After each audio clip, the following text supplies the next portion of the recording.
Shalom, salam damai sejahtera dalam kasih Tuhan.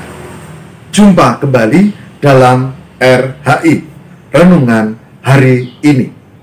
Saya Lukas Eko Sukoco dari Padepokan Diakonia Mitra Kinasih GKJ Purworejo. Saudara, dalam RHI kali ini, Renungan Hari Ini RHI, kita akan mengangkat satu tema, yaitu setia pada Tuhan. Setia pada Tuhan. Mengapa tema ini diangkat? Begini saudara, setia kepada Tuhan itu tidak sulit dilakukan kalau dalam kondisi yang wajar. Setia kepada Tuhan itu gampang kita hayati kalau dari sisi ekonomi cukup, malah berlebih. Kalau dari sisi kesehatan, saya, istri, anak-anak, cucu, semua sehat. Kalau dalam pekerjaan semua lancar, beres, semua target tercapai. Kalau dalam keluarga besar juga rukun dan tidak ada persoalan. Kalau komunikasi dengan teman-teman juga oke. Pokoknya tidak ada masalah. Pokoknya enak kepenak. Nah, dalam situasi seperti itu, tidak sulit untuk menghayati kesetiaan Tuhan dan setia kepada Tuhan. Setia kepada Tuhan. Tapi, masalahnya saudara, kalau kita menghadapi seperti sekarang ini, masa pandemi, tidak sulit, malah sangat sulit. Kenapa? Begitu masa pandemi, ada yang terpapar sekeluarga.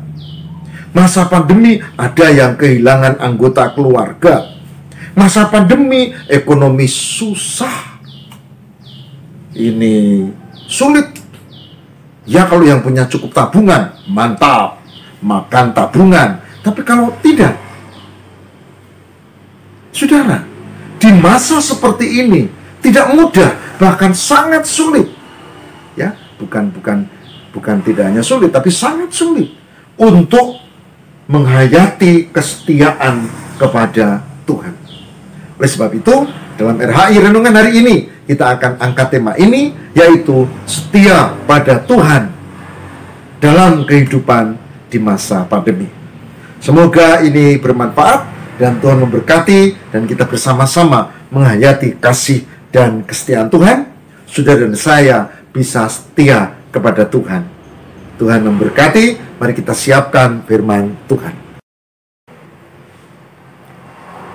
Saudara, saya mengajak kita membuka dari kitab Wahyu.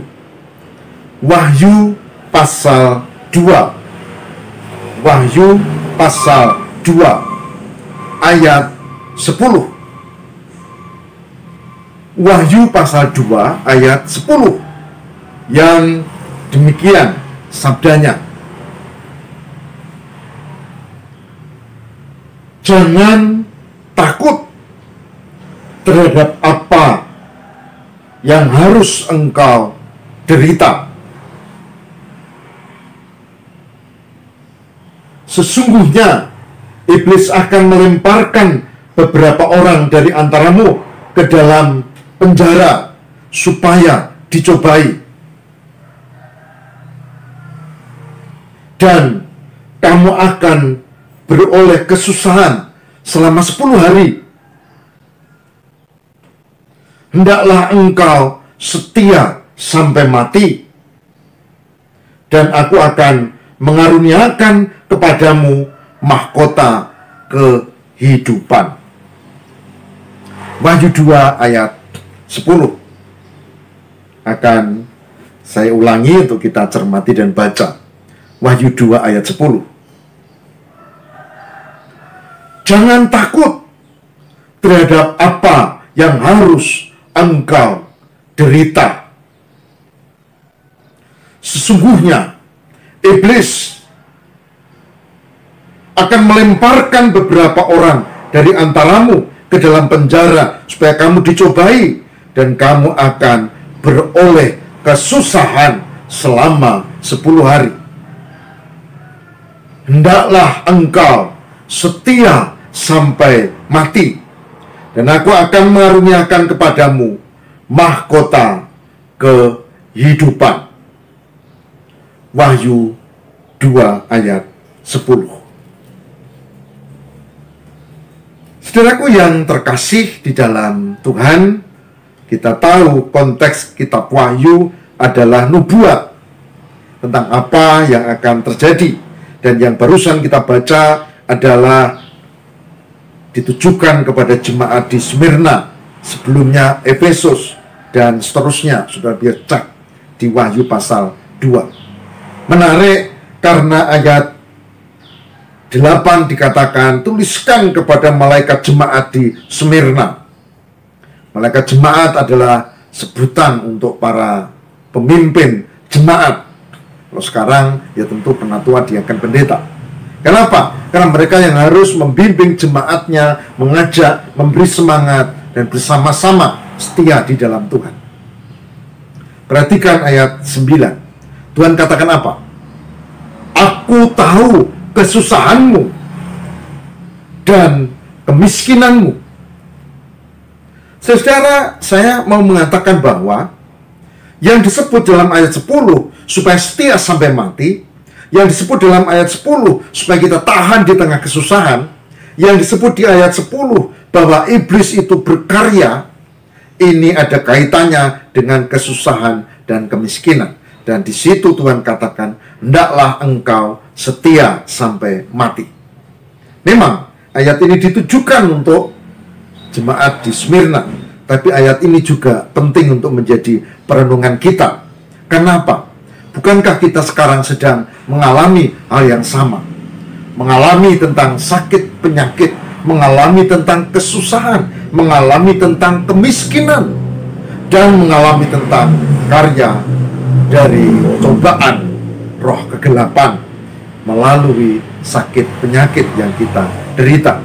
Dan itu terus tertular karena ada juga orang-orang yang tidak disiplin, sehingga dia egois dan secara sadar atau tidak mencelakakan orang lain. Saudaraku, Wahyu 2 ayat 10. Sekalipun sekali lagi untuk jemaat di Smyrna itu cocok untuk kita. Karena apa? Ada poin penting di situ dikatakan, jangan takut apa yang harus kamu derita. Kenapa?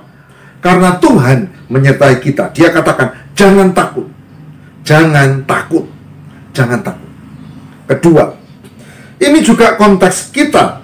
Karena dikatakan bahwa kamu akan beroleh kesusahan. Dan sudah sekarang ya, kita punya banyak kesusahan. Ada kerabat kita yang sakit, ada kerabat kita yang meninggal karena pandemi, masa pandemi ini, dan seterusnya. Bahkan ada orang-orang yang kita kasihi yang telah berpulang di masa pandemi ini. Saudara, poin di ayat 10 juga menunjuk pada hal yang penting, yaitu bukan sekedar engkau derita, engkau merasakan kesusahan, tapi yang paling menyenangkan adalah setia. Dikatakan apa? Hendaklah engkau setia sampai mati. Hendaklah engkau setia sampai mati. Karena apa? Karena dikatakan bahwa Tuhan akan mengaruniakan mahkota kehidupan. Saudaraku yang terkasih, dari nas ini kita mendapat poin penting, bahwa di tengah kesusahan seperti sekarang, kita juga perlu memupuk iman, memupuk keyakinan bahwa Tuhan menyertai kita, dan melahirkan kesetiaan di dalam Tuhan. Oleh sebab itu saudara, sebagai hambanya, saya mengajak, di tengah begitu banyak masalah, ancaman kesehatan yang begitu luar biasa sekarang, baiklah kita jangan mengandalkan diri sendiri, baiklah kita datang dan memohon perkenan Tuhan. Kita mohon pertolongan Tuhan. Kita menyerahkan diri kepada Tuhan.